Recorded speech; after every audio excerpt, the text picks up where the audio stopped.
Oi, pessoal, meu nome é Deise, a gente está aqui no Minuto Farm do CBcast, eu tô aqui com a Amanda. Olá, pessoal! Hoje estamos aqui no nosso Minuto Farm com um assunto bem interessante, né? Hoje a gente vai falar um pouquinho sobre o Outubro Rosa, junto com a nossa amiga Hannah. Oi, pessoal, tudo bem com vocês? Tudo bem? Ana, nosso assunto hoje, né, é sobre a nossa conscientização do Outubro Rosa, né, que é um assunto muito importante, né, para nós mulheres. Gostaríamos de estar fazendo, né, passando algumas orientações, fazendo algumas perguntas, né, para nossa população feminina aqui hoje, tá?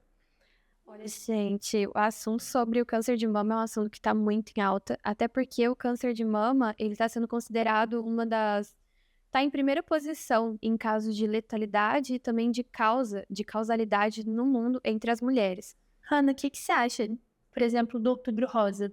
Outubro Rosa, ele é um mês de conscientização muito importante, até porque é uma conscientização que não vem somente da população, vem também do profissional da saúde, na qual, não sei se vocês perceberam, mas na nossa cidade, a maioria dos postinhos de saúde começaram a ter uma conscientização maior a partir do mês de julho, e junto com os preventivos. Então, eles já estavam fazendo os preventivos, e mulheres que estavam ali entre os 40 anos, eles já colocaram a opção da pessoa, né, marcar uma consulta, fazer uma mamografia. Então, é um mês que motiva a população a buscar esse acesso a essa informação, a esse tipo de consulta e a um médico especialista. Então, é uma lei que veio ali em 2018, eu acho, que foi uma lei que levou a essa conscientização dos lugares poderem usar o rosa, de ter o lacinho em todos os lugares, e é muito importante, porque ela motiva a população a procurar o médico. Exatamente. E levando, né, no assunto do Outubro Rosa, da conscientização, fala pra gente um pouquinho quais são os riscos, né, de nós mulheres, quais são as predisposições que causam, né, o câncer de mama, o aparecimento do câncer de mama. Os fatores de risco são muitos, então se a gente fosse enumerar os fatores de risco relacionados ao câncer de mama, a gente poderia separar ele em 3 grupos. Seriam os fatores genéticos, que seriam então a mutação do gene BRCA1 e o 2. Então, são aqueles que têm a predisposição genética, as pessoas mulheres que já tiveram um histórico familiar de ter o câncer de mama na família, uma irmã, uma mãe. São aquelas que têm que ter uma procura, uma ida ao médico regularmente para essa procura. E também nós temos os fatores ambientais, que serão aqueles relacionados ao ambiente que nós vivemos, aquilo que nós fazemos, aquilo que nós comemos. Então, a gente tem que sempre considerar que as pessoas, elas têm que pensar na saúde delas quando elas colocam um prato na mesa. Então, a alimentação influencia, a prática de exercícios, então o sedentarismo, a obesidade. Segundo o INCA, o OMS, eles falam sobre 150 minutos semanais de exercício físico. E se a gente for pensar e colocar em tempo, é pouco. Mas a gente tem uma dificuldade muito grande de fazer esses exercícios. Porque quando coloca, eu tenho que fazer tal coisa, a gente fica naquela loucura da rotina, ainda mais sendo mulher que faz muitas coisas ao mesmo tempo. A gente sempre tem um probleminha da mulher de sempre colocar o outro, o filho, o marido, o noivo, o trabalho na frente, e acaba que nós mesmos não nos cuidamos tanto. Então, existem predisposições, né? A gente falou de fatores de risco, o fato de ser mulher já é um fator de risco. São 95% a 99% dos acometidos pelo câncer de mama são mulheres, e apenas 1% são homens. Então, assim, a gente já tem aí o problema, são mulheres. Ana, o uso de anticoncepcional, reposição hormonal, ele vai aumentar o risco? Aumenta o risco, isso relacionado relacionado ao tempo. O anticoncepcional, a gente fala que ele é importante, é bom, porque ele vai fazer essa manutenção hormonal, vai ajudar ali nos sintomas, os efeitos colaterais da TPM, que todo mundo já conhece, tem medo, principalmente os homens. Mas ele também é uma bomba, né, no nosso organismo. E as mulheres, dependendo do tempo, então a gente fala que o anticoncepcional ou uma terapia de reposição hormonal, ela tem um prazo de validade. Vou colocar essa palavra, talvez não seja o ideal, mas uma terapia de reposição hormonal, ela tem que ser ali utilizada por uns 5 anos. Depois você tem que parar, Até porque essa parte relacionada ao ciclo da mulher, ela também está relacionada ao câncer de mama, por causa do estrogênio, que é um dos principais ali que estão, o hormônio positivo do câncer de mama. Então, é aquela coisa, tomar muito cuidado. E mulher, um outro fator de risco que eu me lembro aqui é o fato do ciclo da primeira menstruação, a menarca, ela ser muito nova. Então, antes dos 12 anos é um fator de risco. E a menopausa, após os 55 anos, também é um fator de risco. Então, a mulher ela tem que se cuidar e também sempre estar olhando, se policiando em tudo e se descobrindo também. Então, quanto mais nova você começar a tomar um anticoncepcional ou fazer uma reposição hormonal após, acarreta, então, nos riscos do surgimento, da causa de uma predisposição um pouco mais fácil. Por isso que a gente fala sempre, vai no médico especialista, vá no ginecologista, principalmente para mães, né, que têm adolescentes. Tiveram primeira menarca, leva no ginecologista, ele vai indicar o melhor caso, porque existem as situações de que tem, sim, aqueles casos da menstruação muito forte que a gente fala, né, que tem pessoas que chegam até desmaiar, pessoas que sentem muita dor, e ali o anticoncepcional, ele vai ajudar a regular, e então a pessoa, ela tem um equilíbrio nessa vida, né, porque não dá para ficar desmaiando uma vez por mês, é impossível viver assim, mas também nós temos que tomar esses cuidados. É necessário mesmo? Então, tudo isso tem que ser falado com o ginecologista, que ele vai estar ali te acompanhando e vai saber o seu histórico familiar, histórico genético. Então, todos os exames, eles são necessários. E no surgimento, né? Surgiu, a importância do autoexame. Como que você... Em qual período do tempo que a gente tem que ter esse conhecimento, fazer o autoexame, a importância do autoexame? Antigamente, se falava no autoexame como se fosse um momento da mulher na qual ela iria tomar um banho, ela iria fazer o autoexame nela, como se fosse uma hora do nosso mês, uma hora do nosso dia que a gente tirasse só para fazer aquilo. Mas o autoexame, na verdade, é uma questão de rotina. Ele é feito no dia a dia. Por quê? Cabe à mulher conhecer o seu corpo. Então, a gente sabe que durante o ciclo menstrual, nós temos alterações, certo? Então, temos os seios ficam mais inchados, doloridos, sensíveis. A gente também sente um inchaço, uma inflamação. Nós conhecemos o nosso corpo. Querendo ou não, a gente conhece. Começou por essa espinha, a gente já liga, tá chegando aquele período. E é isso que a gente quer falar quando a gente fala sobre o autoexame. Se autoconhecer, é um momento de autoconhecimento. Eu sei como são os meus seios. Eu sei que se eu apalpar ele, mexer nele, a aparência, a pele em volta, tudo isso, ele é muito importante, porque eu vou saber qual é uma característica normal e qual é uma característica anormal e que eu devo procurar um especialista. E a idade? Tem uma idade certa que dizem, né? Após os 40, você já pode começar a fazer, por exemplo, né, a mamografia.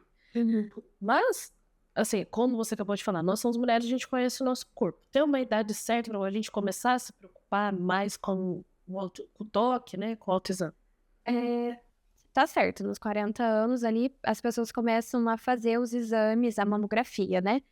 Mas pessoas que já têm conhecimento de um histórico familiar ou até mesmo um histórico pessoal, principalmente familiar, quando a gente fala sobre a mulher, a mãe teve, uma tia teve, a avó teve, é uma coisa que você tem que já fazer um papel, um perfil multigênico, de ir lá, de tentar descobrir qual que é o gene, que se você tem essa mutação, se você tem essa alteração, para você tentar ter um rastreamento e uma prevenção mais assertiva.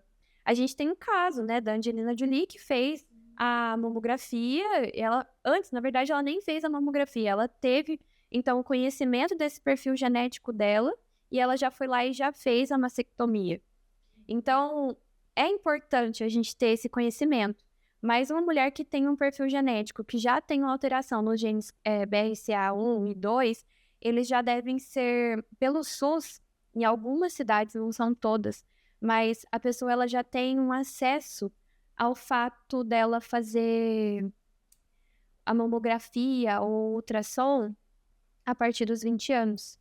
E aí ela começa esse tratamento essa prevenção, esse rastreamento, um diagnóstico precoce, para que ela consiga tratar o quanto antes.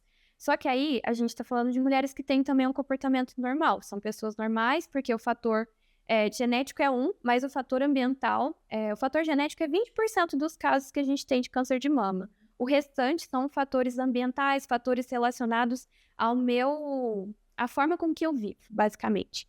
São fatores agrotóxicos. Então, assim, que a gente mais industrializado. Industrializado. E aí começa, então, a partir dos 40 anos. Aí tem uns dados do INCA que falam a partir dos 50 aos 69. Mas o quanto antes, melhor. Já comece a fazer mamografia a cada 2 anos, que é o indicado. Existem sites na internet que você olha lá e fala a cada 1 ano.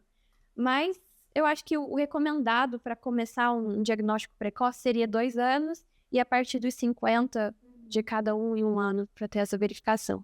No caso, a mamografia ainda é o melhor meio de detecção ou tem algum outro meio que seja bom também, que dê para fazer?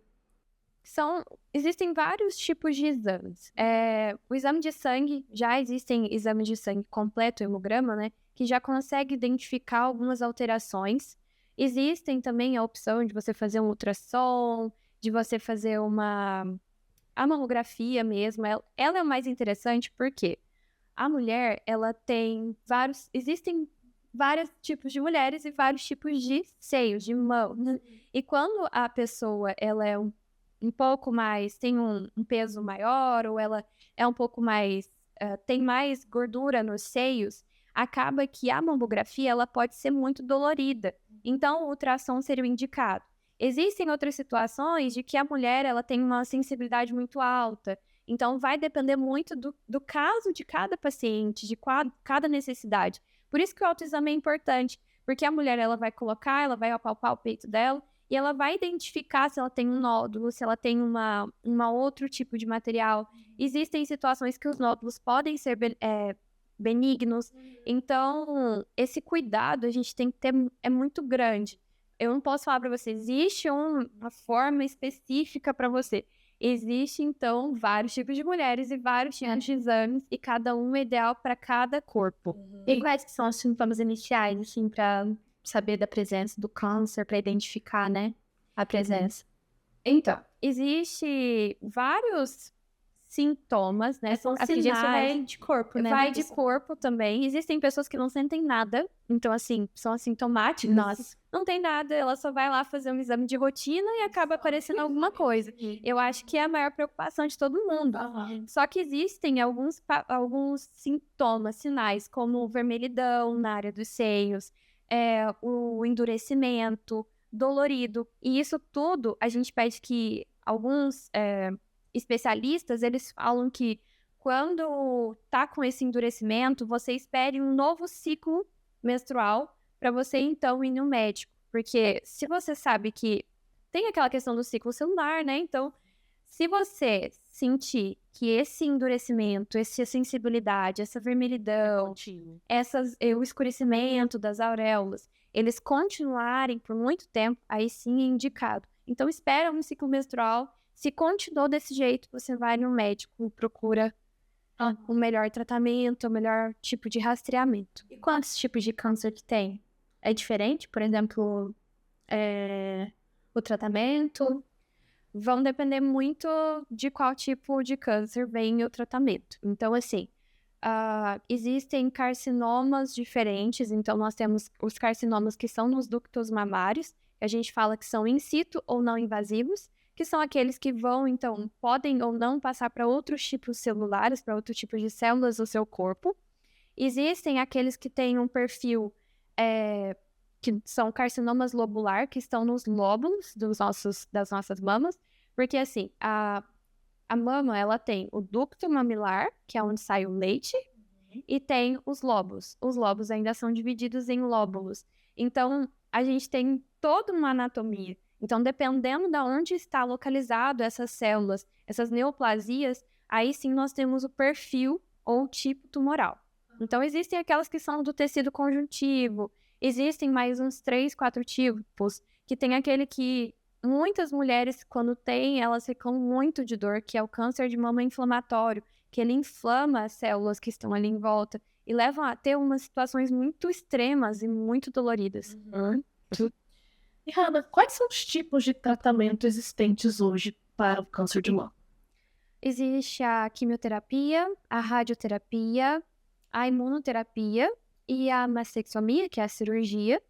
Então, são tipos de tratamento diferentes, eles podem ser usados combinados ou de forma isolada. Existe aquela situação de que só a mastectomia, ela já pode fazer a retirada, né, do tecido que está com a neoplasia, que são as células tumorais ali. Existe também a quimioterapia, que ela, quando não tem uma margem específica na hora da cirurgia, ou o tumor ainda é muito grande ou muito pequeno, tem a necessidade de que eles sejam diminuídos, ou que apenas a radioterapia combinada com a quimioterapia, eles façam esse papel de diminuir, de não ter mais o tumor, né? Mas, na maioria dos casos, tem sido feita a combinação desses tratamentos, que tem sido o que tem levado os pacientes a uma melhor sobrevida. Sobre a terapia hormonal, como que funciona? Olha, sobre a terapia hormonal, ela basicamente depende muito do tipo tumoral que você está tendo na situação. Existe os cânceres de mama hormônio positivo, que eu falei para vocês, que são aqueles que têm os níveis de estrogênio alterados. Então, a terapia hormonal, ela seria, no caso, existem cânceres que são causados pelo aumento do estrogênio e existem aqueles que são pela diminuição do estrogênio. Então, a terapia hormonal, ela iria ali fazer esse papel de equilibrar. Então, ainda se fala muito sobre isso, não se sabe exatamente qual tipo de... Eu não posso falar assim, é específico, você vai usar tal e tal coisa, você vai você vai ser curado e você vai ser liberto desse uso. São vários casos e a gente agora tem a medicina personalizada. Então, a pessoa ela vai lá, ela vai ter um acompanhamento do médico, o médico vai te passar exames específicos, exame de sangue, biópsia líquida, biópsia de retirada de um pedacinho do tumor, do material ali em volta. Então, ele vai levar para o laboratório, ele saindo do laboratório, ele vai ter todo o perfil genético daquele câncer e ele vai te levar a ter uma terapia combinada ou personalizada para você. Então, o interessante sempre é converse com seu médico. Ele vai te levar para a melhor situação, porque ele te conhece. Então, assim, não adianta. Uma coisa que eu já falo, que lá no nosso trabalho, a gente brinca muito com isso. A gente tem uma dor de cabeça e você joga dor de cabeça no Google. Tumor cerebral. Tô morrendo. Então, sempre ter esse cuidado. Não vá para as fake news, não vá para o Instagram perguntar o que significa aquilo. Procure um médico especialista. Ele vai te informar certinho o que significa, ele vai te acompanhar e ele vai te ajudar em todo esse tratamento. E em que casos, assim, você acha que a mastectomia é necessária? Ela é juntamente com a quimioterapia, né? Como você explicou, não existe só a quimioterapia, a radioterapia, então são várias formas que englobam para poder ter, não além da cura, né? O tratamento para a mulher. A mastectomia, no caso, né? Se necessário tirar. Como que é essa necessidade mesmo de chegar no ponto de falar, olha, infelizmente a gente vai ter que fazer a mastectomia? Quando você faz a mamografia, na mamografia vai mostrar exatamente a localização onde está o tecido tumoral. Então, onde tem aquela neoplasia, o médico ele vai fazer uma margem de segurança. Então, o tumor está ali, tem 2 centímetros, está próximo ao ducto mamário, mas ele não atingiu o ducto mamário. Existem mulheres que querem ainda ter filhos ou ainda estão, né, num processo de amamentação. Então, existe a mastectomia completa, total, e a parcial. Nesse caso, eles podem colocar cirurgias de retirada total, que é a mastectomia tira todo o ducto mamário, e existe aquela parcial. Vai depender do seu caso, da onde está o tumor, aonde existe realmente essa necessidade. Então, tudo vai depender de como foi o seu exame. Então, como que eu posso dizer? Não crie uma ansiedade relacionada a isso, antes mesmo de você saber o que significa, de sentar com o seu médico, ele te mostrar as imagens. Vocês, né, todos os pacientes, eles têm autorização, ele tem autoridade de pegar o seu exame, levar mais de um médico. Se você vai fazer mastectomia total, alguém indicou isso, você tem o direito de ir em outro médico, mostrar, ter uma segunda opinião, e ele te falar o caminho, e você, então, decidir. A gente fala muito sobre violência doméstica, violência, assédio, mas existe a violência também no caso do médico-paciente. Porque ninguém pode te impor um tratamento sem você ter uma segunda opinião. Você importa. Quando você tá sentado ali, você importa. E a gente tá falando da nossa vida. Nós, como mulheres, né? A gente trata muito do nosso pessoal, da nossa aparência, né? Sim. Então é uma decisão muito difícil. Nossa, eu vou tirar minha mama e depois. Né? Existem, né? O trauma psicológico, porque fica seu trauma, né? Fica. Acredito que nesses casos, pelo SUS, eles dão a opção de, se eu não me engano, de colocar talvez uma prótese, não tem? Sim, tem a reconstrução, tem todo o processo. Mas, como que eu falo? É a mesma coisa de quando você tá fazendo a quimioterapia e começa a cair o cabelo. Sim. Mas a quimioterapia ela é indicada tipo, para todos os tipos de câncer? A ou maioria. A maioria é quimioterapia. Quase todos. Nossa. Então, assim, querendo ou não, a mulher, ela não se arruma só pro outro. Ela se arruma pra ela. Mesmo. Então, quando você vai colocar uma roupa e não ter o seio, eu acho que vai ser... É muito triste.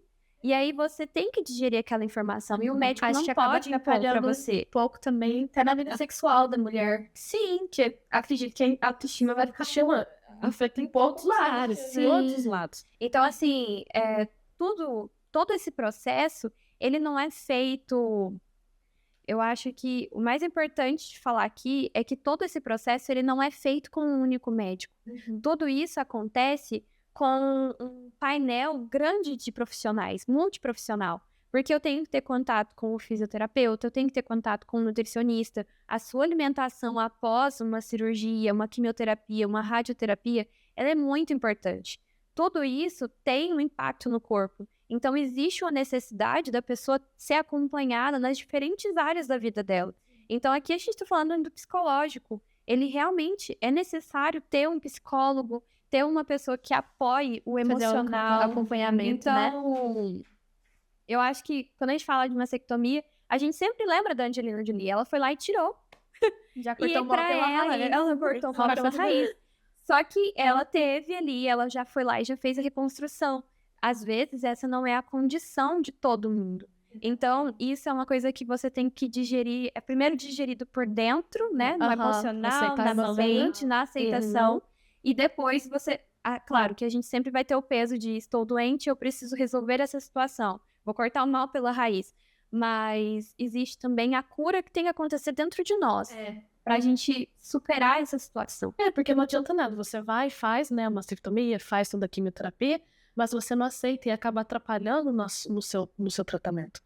Acaba atrapalhando no pós-tratamento, né? Porque se você não aceita, você não digere aquilo como, tá, eu vou precisar fazer, mas eu preciso me cuidar. Então, precisa partir de mim primeiro essa aceitação para que realmente funcione, né? É um cuidado. É um cuidado. É um cuidado, porque... Eu não sei, vocês exageram... Deixa eu travar um pouquinho, mas assim, existem várias doenças relacionadas ao estresse, à ansiedade, à depressão. Então, existem doenças que são relacionadas àquilo que acontece na nossa mente, primeiro. Não é só relacionado ao que acontece no nosso corpo. Eu acho que a gente tem que deixar só de olhar para o tumor como algo maligno e ali, vou retirar, vou fazer a quimioterapia, radioterapia, e depois disso eu vou entrar na recidiva, não vai ter mais, eu vou ser curado. Mas e aquilo que acontece na nossa mente? Ela vai ser curada. E é por isso que a gente fala muito do apoio familiar. Porque a família, ela tá ali para abraçar, ela tá ali para acolher, ela tá ali para ajudar nas escolhas. É claro que essa é uma escolha muito pessoal, mas às vezes a pessoa ela precisa de alguém que só para ouvir. Às vezes a pessoa já tem a resposta. Ela, vou fazer isso mesmo, vai ser desse jeito. Só que a gente precisa de alguém que fale, é verdade. É melhor. Eu te apoio. Eu te apoio. Tipo, vai lá, amiga, vai dar certo.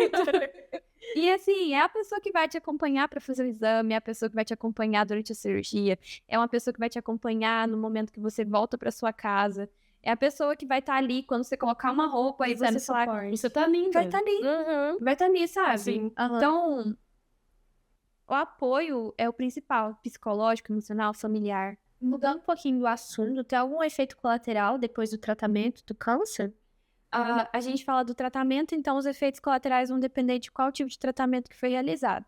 A quimioterapia, a gente já falou da queda de cabelo, As sobrancelhas, né? as sobrancelhas. Existe também o fato da pessoa, ela tem uma hiperprodução de saliva, ela pode também ter relacionado à alimentação. Então, tem pessoas que perdem bastante peso, existem pessoas que não sentem vontade de comer, porque a quimioterapia, ela é agressiva. E muitas das vezes depende do tratamento, mas existem tratamentos que não são específicos para células tumorais.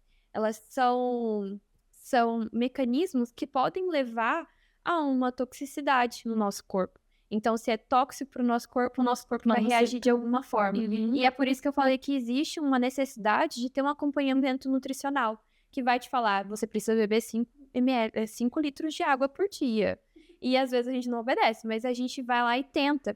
É aquele que vai falar assim, não, você tem que comer uma alface, você tem que comer uma cenoura, uma abóbora. Por quê? Todos esses alimentos, eles não só nos alimentam de agora estou cheia e tudo mais. Eles têm vitaminas, eles têm minerais, eles têm toda uma cadeia de construção sintética, biosintética, fitoquímica, que vai ser um benefício para a sua saúde. Vai ter um efeito benéfico. Atrás de um sinal tem agrotóxico. Exato. Esse é o mais orgânico possível. Principalmente na região que a gente mora, que é uma região onde os casos de câncer de mama em mulheres que são da zona rural é muito alta. Por quê? As mulheres, elas não entram em... Muitas das mulheres, né? Existem mulheres que pegam e vão lá e também colocam. Mas existem aquelas mochilas, eu não sei o nome exato, mas existem aquelas mochilas que são bombas de agrotóxico que jogam nos jatos, né? Eu não sei se vocês conhecem, eu não sei o nome exato. Mas os homens colocam nas costas e vão. Mas quem que lava a roupa deles? Vai se misturando junto com a das mulheres, das crianças, dos filhos. Da água que você bebe, dos animais. Então, assim, tudo isso é coisas que a gente tem que tomar cuidado. Então, a mulher de zona rural, ela tem que fazer diferenciação da onde que ela tá colocando as roupas do marido, que foi mexer com agrotóxico, que mexeu. Os homens terem cuidado, principalmente com as suas famílias, com as suas mulheres. Em questão de... Fui jogar o agrotóxico, foi perto de uma fonte de água. Ter o cuidado de não fazer com que haja cozimento de alimento com aquela água. Lavar a casa, lavar roupa. Tudo tem que ter muito cuidado. Tem um artigo que eu li, científico, que a mulher, ela relatou que foi no norte do Paraná. E ela relatou que houve um aumento de casos de câncer de mama na zona rural. E ela foi pro meio da zona rural e falou assim, não, eu vou tentar descobrir por quê. Era muito, muito grande. Só que essas mulheres, elas já chegavam lá quando estava num estágio muito avançado. Então, a cura, ela é relacionada ao tempo. Então, se eu tô ali, eu encontrei precocemente, eu vou começar o tratamento precocemente. Então, e a chance de cura é maior, exatamente. Né? E aí, essas mulheres procuravam já no estágio avançado. Então, quando ela começou a ir nas fazendas e tentar descobrir, ela fala que ela ficou abismada, que ela chegou em uma fazenda, o animal bebia água na lata que ficava o agrotóxico.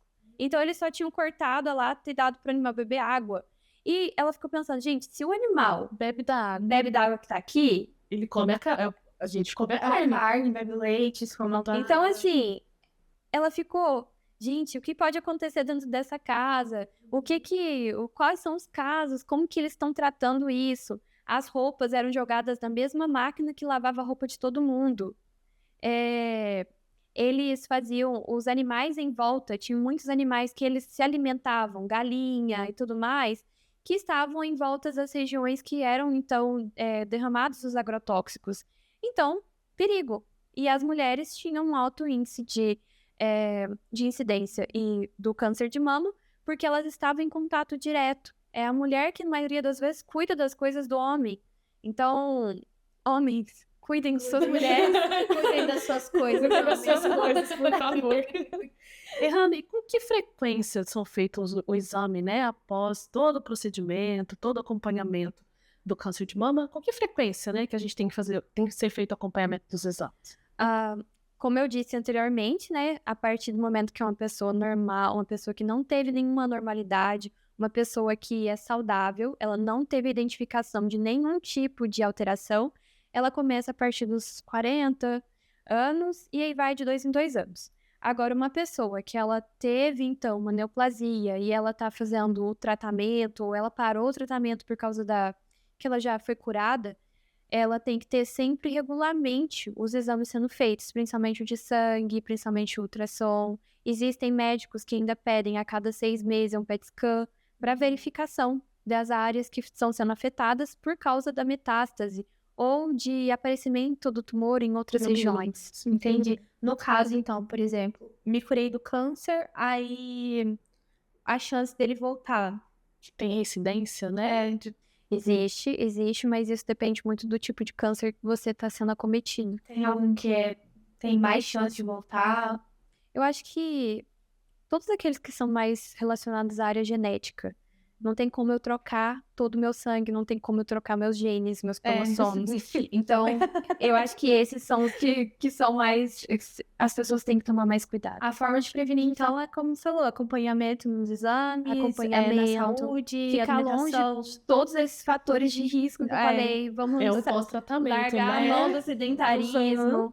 Tem uma médica que eu sigo ela, assim, que ela é incrível, do Hospital do Amor, que ela fala que o maior exemplo que ela tem é: chega, comecei o tratamento, terminei o tratamento, tô bem, estou curada, mas eu vou manter uma saúde alta, não vou ter o meu peso ideal, eu vou ter uma alimentação saudável, vou ter um hábito de vida legal. Não adianta nada, você continuar vivendo a mesma vida de quando você descobriu o câncer. Exatamente, vai lá, faz uma yoga, pensa um pouco mais em você, um pilates. Então, começa a olhar para você como alguém que teve uma nova oportunidade, uma oportunidade de começar a se cuidar, a se amar, uma autoestima totalmente elevada, porque é o que a mulher, ela sempre começa tudo de novo. A gente sempre tá ali se redescobrindo, reconstruindo, sendo refeita. O acompanhamento psicológico, né? A gente sabe que a gente conversou um pouquinho já, né, sobre o apoio da família. Isso é essencial. Buscar por apoio interna, mental, para conseguir estar. Você acha isso é importante para você, sim? E qual área assim, mais focada? Eu acho que a partir do momento que você recebe o diagnóstico ele já vem, sabe? Porque ansiedade, né? Acho que já na suspeita, você já começa a procurar. Você sente o nódulo ali, você vai fazer uma mamografia. A mamografia demora uns 3, 4 dias para ser o resultado, dependendo do lugar. Existem lugares que saem na hora, né? Já ali tem um radiologista que já vai olhar o exame e falar se tem alguma normalidade. Mas existem outros exames exame de sangue, não sai na hora. A biópsia demora... Tem lugares que oferecem biópsia em 10 dias, mas existem aquelas que demoram 30 dias. Imagina a ansiedade de você querer saber se você tá bem, se você não tá bem, se você tem que começar um tratamento. Então, ali começa o apoio emocional, ali começa o apoio psicológico da família. E se você já tem alguém, uma psicóloga que tá ali te acompanhando, é melhor ainda, porque você consegue se respirar fundo e vai dar certo. Energias positivas. Exatamente, porque a gente vive hoje em dia num mundo que acarreta-se muitas doenças, né? A doença mental é uma das piores, a doença do século, né? A doença mental, como você falou. Então não adianta eu só me preocupar com o exterior. A partir do momento que eu me toquei, eu senti, nossa, meu Deus, tenho um corpo estranho, né? Aqui. Preciso de alguém para conversar. Se você tiver um apoio ali dentro, ali já começa a tua psicóloga. Pessoa que está ali do teu lado, olha, não vai ser nada. Vamos primeiro acompanhar, né?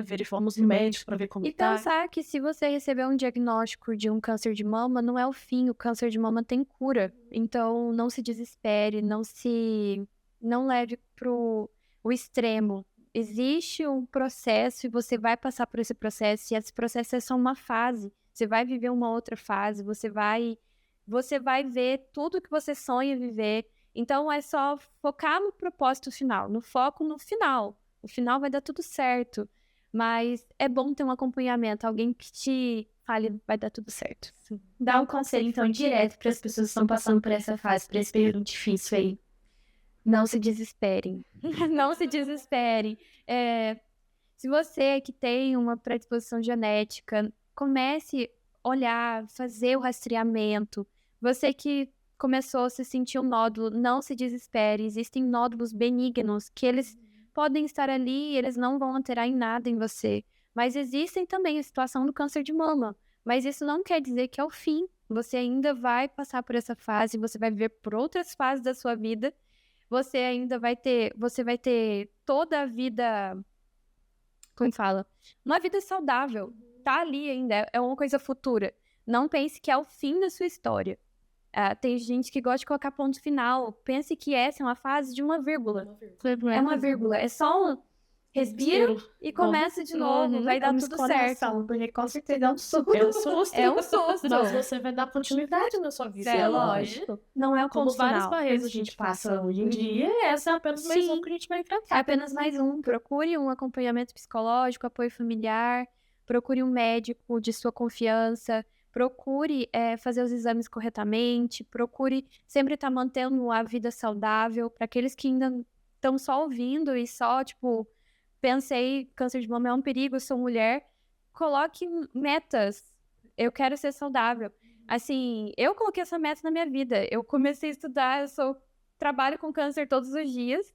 E aí eu falei assim, gente, mas eu tô aqui nessa lista de fator de risco. Eu não tô no meu peso ideal, eu tenho que me exercitar. Coloque metas. Hoje eu não consigo fazer um treino de 1 hora, mas eu vou fazer uma caminhada de 30 minutos. Pela OMS, 30 minutos é até mais do que você deveria fazer. Assim, se você olhar no combo da semana, você vai fazer mais 50 horas. minutos que você Exatamente. matou, né? 30 minutinhos. Se você tem a opção de não ir de carro pro trabalho, você já faz ali sua caminhada. Eu Ou faço a a minha volta. caminhadinha, 20 minutos eu botei. Não, é meia hora, mas é semente. Já tá bom. Já tá ótimo. Então, eu acho que esse é o conselho. Não leve como um ponto final. Ai, Maravilhoso. Ótimo. Então é isso, gente. Hoje a nossa conversa foi muito esclarecedora. Foi bem legal, Foi foi muito legal. muito bom. Tiramos muitas dúvidas, né? Muitas dúvidas. Acredito que a gente sanou dúvidas de muitas mulheres, né? Que Não só de mulheres. não só de mulheres, mas de muitos também. homens também, como você tirou várias Sim. dúvidas com relação ao cuidado, né? Dentro da Até porque não é só mulher que pode ter, né? Homem também. mesmo que seja 1%, Exato. ainda é 1%. 100%. Pessoal, eu queria agradecer, né, pelo vocês estarem aqui conosco, nos acompanhando. Gostaria de convidá-los para seguir nós nas redes sociais, no Instagram, no Facebook. Também temos o Spotify, né, SCB Drogarias. Então, hoje, temos aqui a Hannah. Gostaria de agradecer. Hannah, muito obrigada pela sua presença. Obrigada a Muito vocês obrigada pelo por ter vindo convite. hoje. Agradeço também, porque é uma coisa muito boa ver que pessoas estão procurando se conscientizar.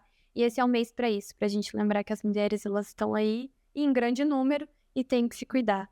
Gente, segue a Hannah no Instagram também. Qual que é o seu Insta? @Hannah Batistão, se eu não me engano. Olha, gente, estão me cuidando só disso. Então, muito obrigada. Muito obrigada, amiga. Tchau, tchau, gente.